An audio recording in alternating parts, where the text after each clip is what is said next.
A Scandal in Bohemia. Chapter 2. At 3 o'clock precisely I was at Baker Street, but Holmes had not yet returned. The landlady informed me that he had left the house shortly after 8 o'clock in the morning. I sat down beside the fire, however, with the intention of awaiting him, however long he might be. I was already deeply interested in his inquiry, for, though it was surrounded by none of the grim and strange features which were associated with the two crimes which I have already recorded, still, the nature of the case and the exalted station of his client gave it a character of its own. Indeed, apart from the nature of the investigation which my friend had on hand, there was something in his masterly grasp of a situation, and his keen, incisive reasoning, which made it a pleasure to me to study his system of work, and to follow the quick, subtle methods by which he disentangled the most inextricable mysteries. So accustomed was I to his invariable success that the very possibility of his failing had ceased to enter into my head. It was close upon 4 before the door opened, and a drunken-looking groom, ill-kempt and side-whiskered, with an inflamed face and disreputable clothes, walked into the room. Accustomed as I was to my friend's amazing powers in the use of disguises, I had to look 3 times before I was certain that it was indeed him. With a nod he vanished into the bedroom, whence he emerged in 5 minutes tweed-suited and respectable, as of old. Putting his hands into his pockets, he stretched out his legs in front of the fire and laughed heartily for some minutes. "Well, really," he cried, and then he choked and laughed again until he was obliged to lie back, limp and helpless, in the chair. "What is it?" "It's quite too funny. I am sure you could never guess how I employed my morning, or what I ended up doing." "I can't imagine." "I suppose that you have been watching the habits, and perhaps the house, of Miss Irene Adler."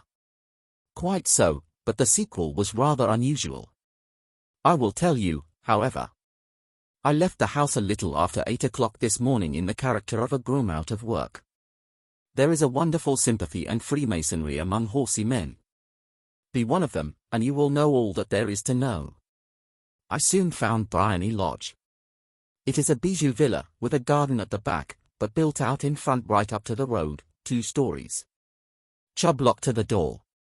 Large sitting room on the right side, well furnished, with long windows almost to the floor, and those preposterous English window fasteners which a child could open. Behind there was nothing remarkable, save that the passage window could be reached from the top of the coach house. I walked round it and examined it closely from every point of view, but without noting anything else of interest. I then lounged down the street and found, as I expected, that there was a mews in a lane which runs down by one wall of the garden. I lent the ostlers a hand in rubbing down their horses, and received in exchange 2d, a glass of half and half, 2 fills of shag tobacco, and as much information as I could desire about Miss Adler, to say nothing of half a dozen other people in the neighborhood in whom I was not in the least interested, but whose biographies I was compelled to listen to. "And what of Irene Adler?" I asked. "Oh, she has turned all the men's heads down in that part. She is the daintiest thing under a bonnet on this planet. So say the Serpentine Mews, to a man. She lives quietly, sings at concerts, drives out at 5 every day, and returns at 7 sharp for dinner. Seldom goes out at other times, except when she sings. Has only 1 male visitor, but a good deal of him. He is dark, handsome, and dashing, never calls less than once a day, and often twice. He is a Mr. Godfrey Norton, of the Inner Temple. See the advantages of a cabman as a confidant. They had driven him home a dozen times from Serpentine Mews, and knew all about him. When I had listened to all they had to tell, I began to walk up and down near Bryony Lodge once more, and to think over my plan of campaign. This Godfrey Norton was evidently an important factor in the matter. He was a lawyer. That sounded ominous. What was the relation between them, and what was the object of his repeated visits? Was she his client, his friend, or his mistress? If the former, she had probably transferred the photograph to his keeping. If the latter, it was less likely. On the issue of this question depended on whether I should continue my work at Bryony Lodge, or turn my attention to the gentleman's chambers in the Temple. It was a delicate point, and it widened the field of my inquiry. I fear that I bore you with these details, but I have to let you see my little difficulties, if you are to understand the situation. "I am following you closely," I answered. I was still balancing the matter in my mind when a hansom cab drove up to Briony Lodge, and a gentleman sprang out. He was a remarkably handsome man, dark, aquiline, and mustached, evidently the man of whom I had heard. He appeared to be in a great hurry, shouted to the cabman to wait, and brushed past the maid who opened the door with the air of a man who was thoroughly at home. He was in the house for about half an hour, and I could catch glimpses of him in the windows of the sitting room, pacing up and down, talking excitedly, and waving his arms. Of her I could see nothing. Presently he emerged, looking even more flurried than before. As he stepped up to the cab, he pulled a gold watch from his pocket and looked at it earnestly. "Drive like the devil," he shouted, "first to Gross and Hankey's in Regent Street and then to the Church of St. Monica in the Edgware Road. Half a guinea if you do it in 20 minutes. Away they went, and I was just wondering whether I should not do well to follow them when up the lane came a neat little landau, the coachman with his coat only half buttoned, and his tie under his ear, while all the tags of his harness were sticking out of the buckles. It hadn't pulled up before she shot out of the hall door and into it. I only caught a glimpse of her at the moment, but she was a lovely woman, with a face that a man might die for. "The Church of St. Monica, John," she cried, "and half a sovereign if you reach it in 20 minutes. This was quite too good to lose, Watson." I was just balancing whether I should run for it, or whether I should perch behind her landau when a cab came through the street. The driver looked twice at such a shabby fare, but I jumped in before he could object. "The Church of St. Monica," said I, "and half a sovereign if you reach it in 20 minutes. It was 25 minutes to 12, and of course it was clear enough what was in the wind. My cabby drove fast. I don't think I ever drove faster, but the others were there before us. The cab and the landau with their steaming horses were in front of the door when I arrived. I paid the man and hurried into the church. There was not a soul there save the two whom I had followed and a surpliced clergyman, who seemed to be expostulating with them. They were all three standing in a knot in front of the altar. I lounged up the side aisle like any other idler who has dropped into a church. Suddenly, to my surprise, the three at the altar faced round to me, and Godfrey Norton came running as hard as he could towards me. "Thank God," he cried. "You'll do. Come. Come." "What then?" I asked. "Come, man, come, only 3 minutes, or it won't be legal." I was half dragged up to the altar, and before I knew where I was I found myself mumbling responses which were whispered in my ear, and vouching for things of which I knew nothing, and generally assisting in the secure tying up of Irene Adler, spinster, to Godfrey Norton, bachelor. It was all done in an instant, and there was the gentleman thanking me on the one side and the lady on the other, while the clergyman beamed on me in front. It was the most preposterous position in which I ever found myself in my life, and it was the thought of it that started me laughing just now.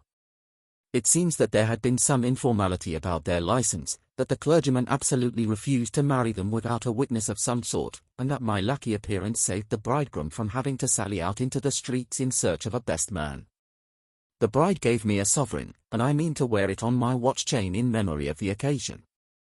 "This is a very unexpected turn of affairs," said I, "and what then?" Well, I found my plans very seriously menaced. It looked as if the pair might take an immediate departure, and so necessitate very prompt and energetic measures on my part. At the church door, however, they separated, he driving back to the temple, and she to her own house. "I shall drive out in the park at 5 as usual," she said as she left him. I heard no more. They drove away in different directions, and I went off to make my own arrangements. "Which are?" "Some cold beef and a glass of beer," he answered, ringing the bell. "I have been too busy to think of food, and I am likely to be busier still this evening. By the way, Doctor, I shall want your cooperation." "I shall be delighted." "You don't mind breaking the law?" "Not in the least." "Nor running a chance of arrest?" "Not in a good cause." "Oh, the cause is excellent." "Then I am your man.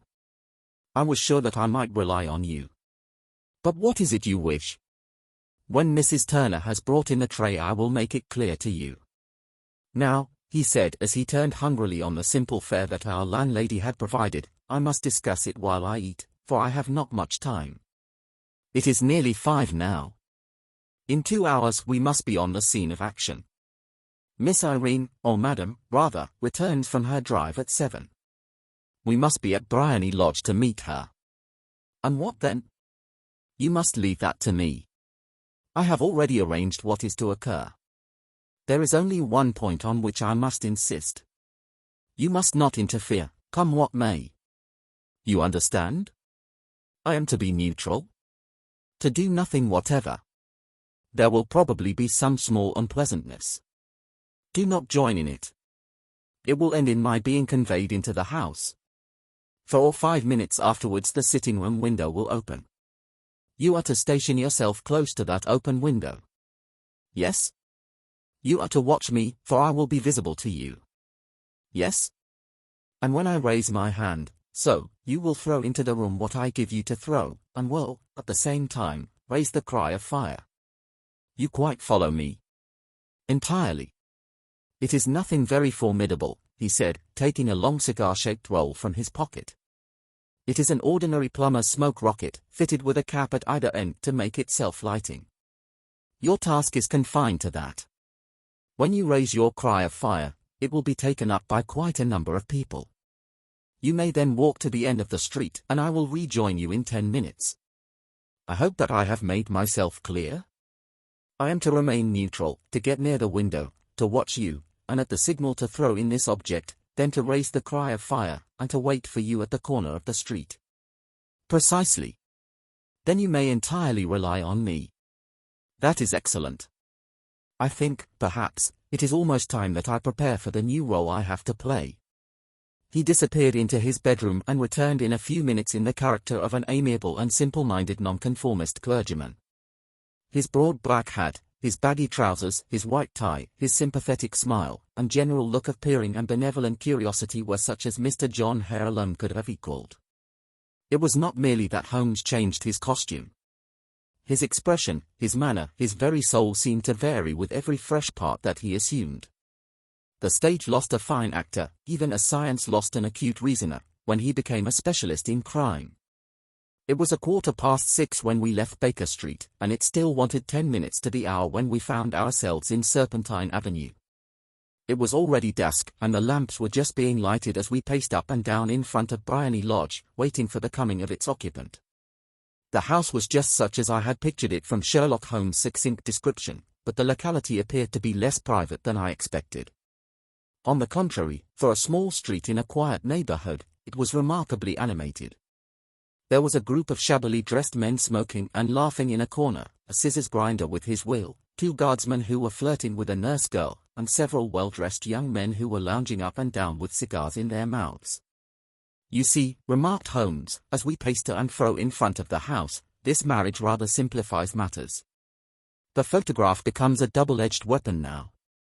The chances are that she would be as averse to its being seen by Mr. Godfrey Norton, as our client is to its coming to the eyes of his princess.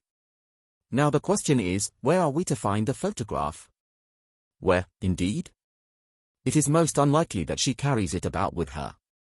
It is cabinet size. Too large for easy concealment about a woman's dress. She knows that the king is capable of having her waylaid and searched. 2 attempts of the sort have already been made. We may take it, then, that she does not carry it about with her. Where, then? Her banker or her lawyer. There is that double possibility. But I am inclined to think neither. Women are naturally secretive, and they like to do their own secreting. Why should she hand it over to anyone else? She could trust her own guardianship, but she could not tell what indirect or political influence might be brought to bear upon a businessman. Besides, remember that she had resolved to use it within a few days. It must be where she can lay her hands upon it. It must be in her own house. But it has twice been burgled. Pshaw! They did not know how to look. But how will you look? I will not look. What then? I will get her to show me. But she will refuse. She will not be able to. But I hear the rumble of wheels. It is her carriage. Now carry out my orders to the letter. As he spoke, the gleam of the sidelights of a carriage came round the curve of the avenue. It was a smart little landau which rattled up to the door of Bryony Lodge. As it pulled up, one of the loafing men at the corner dashed forward to open the door in the hope of earning a copper, but was elbowed away by another loafer, who had rushed up with the same intention. A fierce quarrel broke out, which was increased by the two guardsmen, who took sides with one of the loungers, and by the scissors grinder, who was equally hot upon the other side. A blow was struck, and in an instant the lady, who had stepped from her carriage, was the center of a little knot of flushed and struggling men, who struck savagely at each other with their fists and sticks. Holmes dashed into the crowd to protect the lady, but just as he reached her he gave a cry and dropped to the ground, with the blood running freely down his face. At his fall the guardsmen took to their heels in one direction and the loungers in the other, while a number of better-dressed people, who had watched the scuffle without taking part in it, crowded in to help the lady and to attend to the injured man. Irene Adler, as I will still call her, had hurried up the steps, but she stood at the top with her superb figure outlined against the lights of the hall, looking back into the street. "Is the poor gentleman much hurt?" she asked. "He is dead," cried several voices. "No, no, there's life in him," shouted another. "But he'll be gone before you can get him to the hospital." "He's a brave fellow," said a woman. "They would have had the lady's purse and watch if it hadn't been for him. They were a gang, and a rough one, too. Ah, he's breathing now. He can't lie in the street. May we bring him in, ma'am?" "Surely. Bring him into the sitting room. There is a comfortable sofa. This way, please." Slowly and solemnly he was borne into Briony Lodge and laid out in the principal room, while I still observed the proceedings from my post by the window. The lamps had been lit, but the blinds had not been drawn, so that I could see Holmes as he lay upon the couch.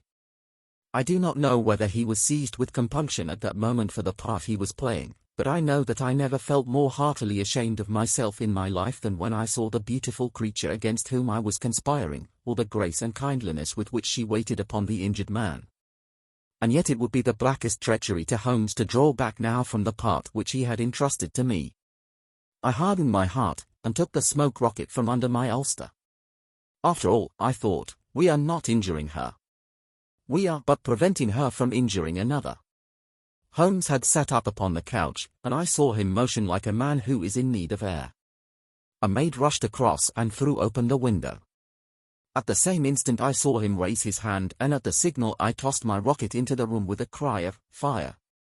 The word was no sooner out of my mouth than the whole crowd of spectators, well-dressed and ill, gentlemen, ostlers, and servant maids, joined in a general shriek of "Fire!"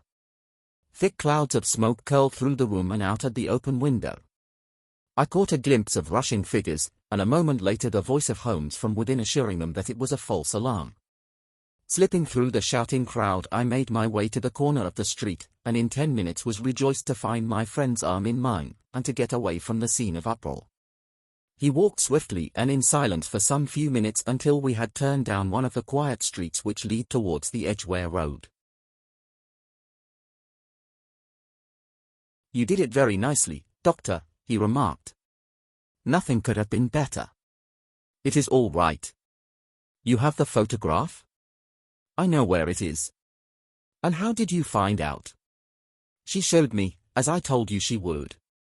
"I am still in the dark." "I do not wish to make a mystery," said he, laughing.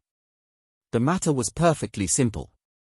You, of course, saw that everyone in the street was an accomplice. They were all engaged for the evening. I guessed as much. Then, when the row broke out, I had a little moist red paint in the palm of my hand. I rushed forward, fell down, clapped my hand to my face, and became a piteous spectacle. It is an old trick. That also I could fathom. Then they carried me in. She was bound to have me in. What else could she do? And into her sitting room, which was the very room which I suspected. It lay between that and her bedroom, and I was determined to see which. They laid me on a couch, I motioned for air, they were compelled to open the window, and you had your chance. How did that help you? It was all important. When a woman thinks that her house is on fire, her instinct is at once to rush to the thing which she values most. It is a perfectly overpowering impulse, and I have more than once taken advantage of it. In the case of the Darlington substitution scandal it was of use to me, and also in the Arnsworth Castle business. A married woman grabs at her baby, an unmarried one reaches for her jewel box. Now it was clear to me that Our Lady of today had nothing in the house more precious to her than what we are in quest of. She would rush to secure it. The alarm of fire was admirably done. The smoke and shouting were enough to shake nerves of steel.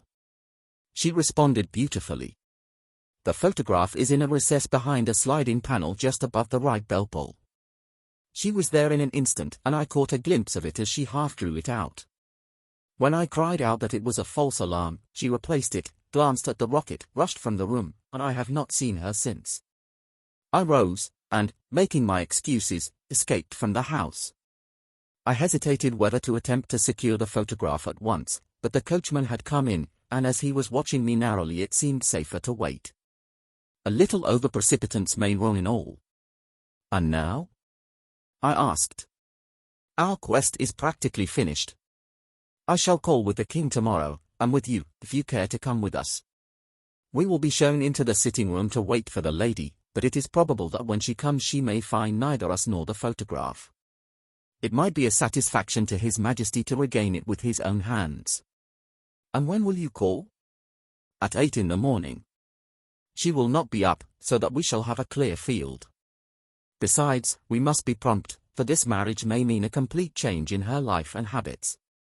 I must wire to the king without delay. We had reached Baker Street and had stopped at the door. He was searching his pockets for the key when someone passing said, "Good night, Mr. Sherlock Holmes." There were several people on the pavement at the time, but the greeting appeared to come from a slim youth in an ulster who had hurried by.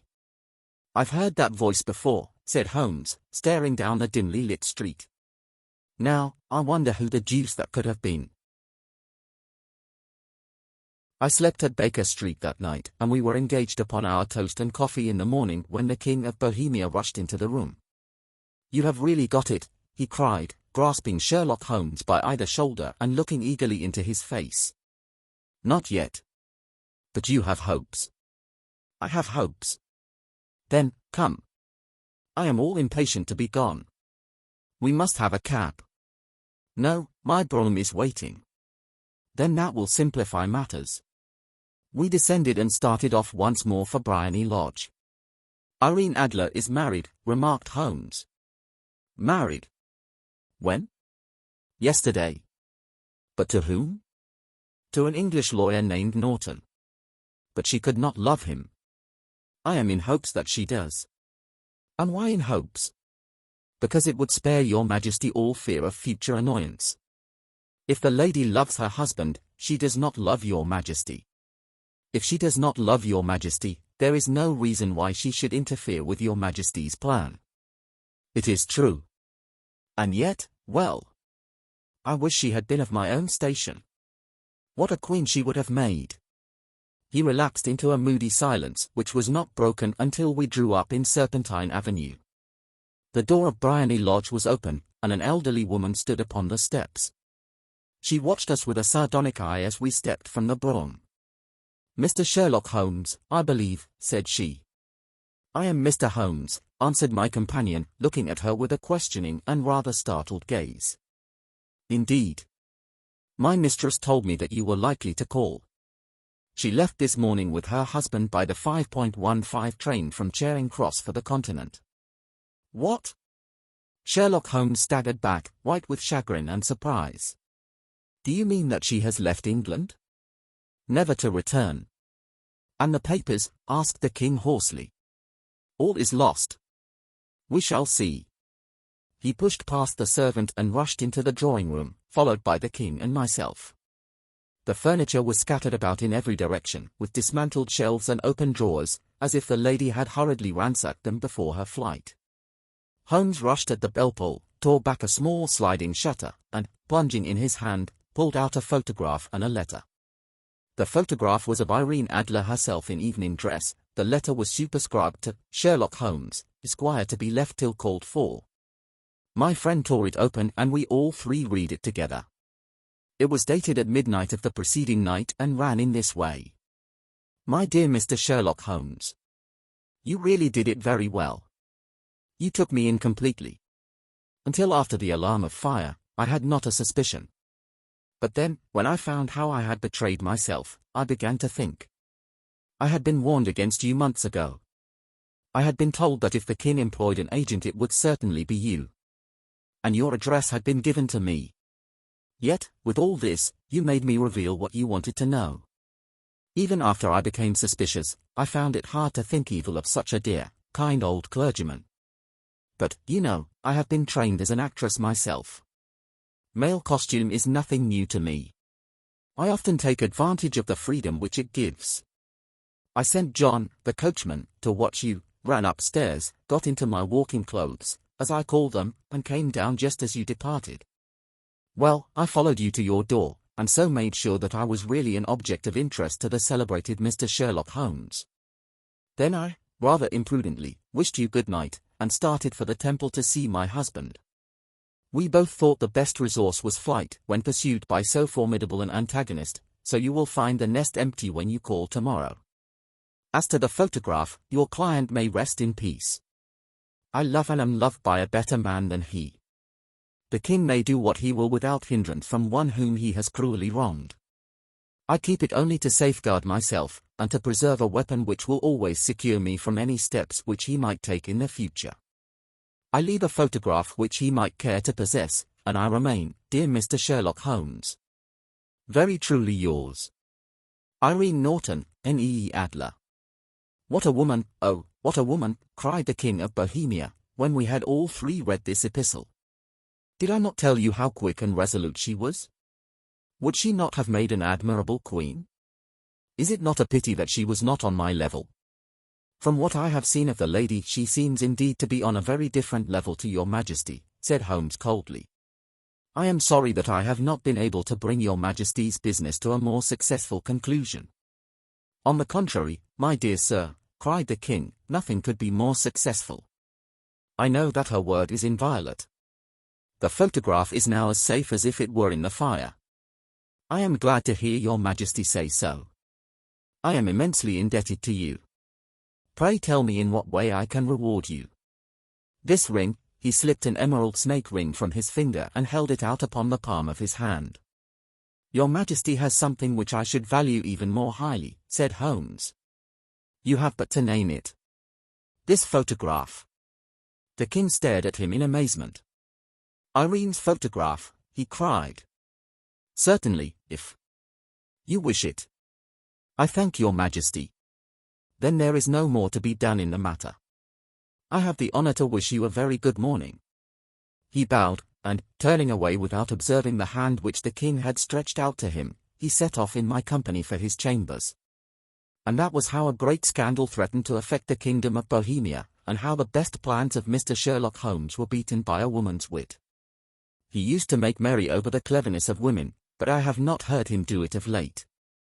And when he speaks of Irene Adler, or when he refers to her photograph, it is always under the honorable title of the woman.